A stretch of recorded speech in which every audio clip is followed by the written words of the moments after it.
Hindi nila dinenay. Ginamitan ng smoke grenade. Yes.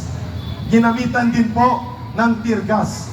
Yes. Anong sagot ko? Kung totoo o hindi ang aming sinasabi, nandun po ako kasama ang mga church workers at iba pang mga missionary ng KOGC, Brother Franco at kababayan. Kaya ako ay nagtitistigo sa harap ninyo na ang dahilan ng pag-collapse ni Brother Edwin at ng 8 iba pa at the moment na nagninegosasyon pa na lumusob sila ay ang panimulang atake ng mga pulis ni Toro na kanyang pinagapang at pinalusot sa likod ng Kingdom Compound sa area ng Davao. Ano ang katotohanan sa ambulansya?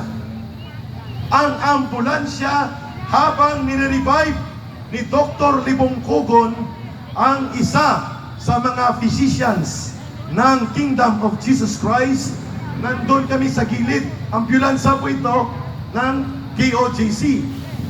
At ang cathedral ay naging temporary hospital and first aid center sa mga nasaktan at sinalanta ng pulis. Habang nire-revive, ay ako po isang ruler lang.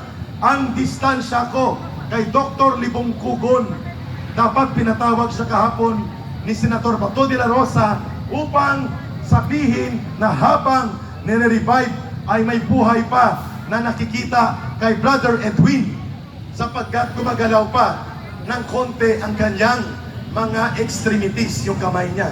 Umabot po ng mahigit 20 minutos hanggang sa nilapitan ko ang isang ground officer nila na parang platoon leader, teniente ang ranggo, pero hindi ko mababasa ang kanyang pangalan sapagkat siya ay may rank insignia. At sinabi ko, tumawag ka ng ambulansya, may namamatay na tao at nire-revive, kailangang dalhin ng ambulansya sa ospital. Hindi pa sila gumalaw. It took them mga 10 minutes bago kumuha ng radyo habang ginagapos at binabarikadahan ang ambulansya. So sino ang dahilan ng pagkamatay ni Brother Edwin na missionary worker ng TOGC? Mga pulis! Klaro, hindi ito na ipaliwanag kahapon. Kaya ang sinasabi niya na sila ang nagdala at nag-rescue at nag-admit sa hospital, hindi po totoo sapagkat doon pa lang makikita na on initial physical observation na wala ng buhay si Brother Edwin dahil ginapos ng PNP ang ambulansya ng KOGC na nasa compound mismo at ang ambulansya nila ay hindi nila pinapasok mahigit 10 minuto, close to 20 minutes pa nga bago nila dinala si Brother Edwin sa ospital. Kalukuhan ang sinasabi ni Nicolas Toro. Yan, kung nag-responde yan kagad, malaki ang possibility na nabuhay si Brother Edwin. Kaninong mga kamay nalagot ang buhay ni Brother Edwin? Kay Marcos, kay Abalos, kay Marbil, at kay Impacto Toro. Iyon ang totoong nangyari. Brother Franco, ang pangalawa, si Brother Franco magpapaliwanag. Sino ang nagsimula ng marahas na pag-atake na gamit nila ang mga matataas na kalibre ng armas, Special Action Force na pang-combat unit ng PNP at iba't-ibang kagamitan na nagkaroon ng biglaang mga pag-atake at injuries? Brother Franco. Sino nakapanood ng Senate hearing dito kagabi? Lahat.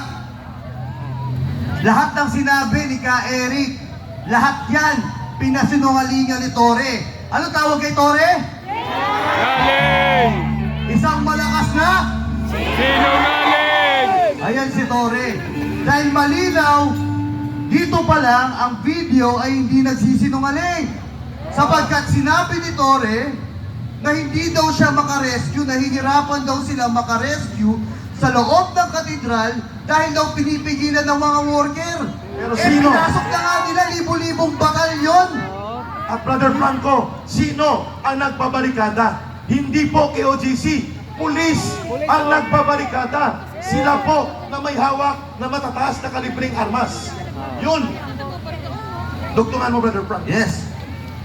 Maliban dyan, isa pa sa sinabi ni Tore, may video tayo nakuha na hindi daw nila hinaharangan yung ambulansya. Sino nakapanood? Anong tawag kay Tore? Sinungaling! Sinungaling! Tugo! Sinungaling! Tugo! Sinungaling! Verdugo! Pero, masaya ba kayo sa naging sagot ng ating mga senador? Hindi!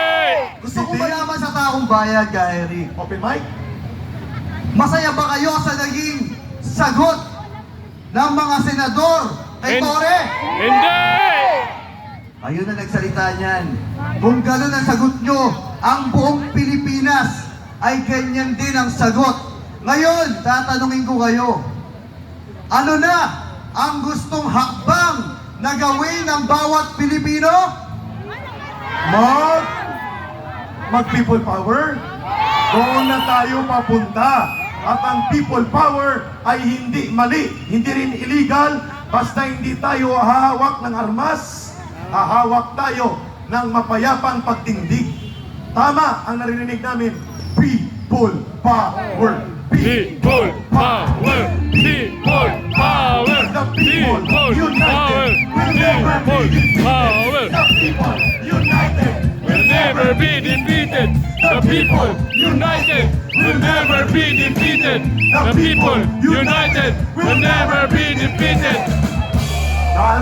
Handa ba kayo na manatili dito sa Liwasang Bonifacio hanggang hindi bumababa si Marcos? Yay!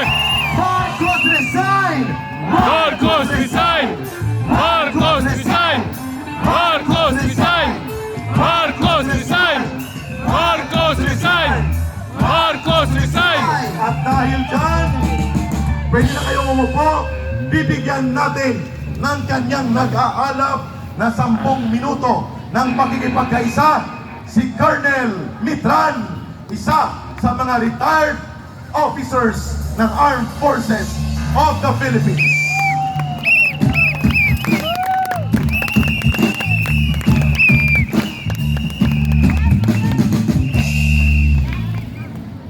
Okay, maraming salamat, kay Eric at saka Franco. Franco. Brother Franco. Hindi ko alam kung saan ako magsisimula dahil panibago ito. Sino yung narito noon ako pumunta dito ng linggo? Pakitaas ang kamay. Okay, para malaman ko kung saan ako magsimula. Okay? Narito po ako ay para sa taong bayan. Hindi ako narito para sa politika. Okay? Narito po ako para sa taong bayan, hindi para sa politika. At para sa taong bayan na inaabuso ng ating nasa otoridad. Kami pong bagong tubong organisasyon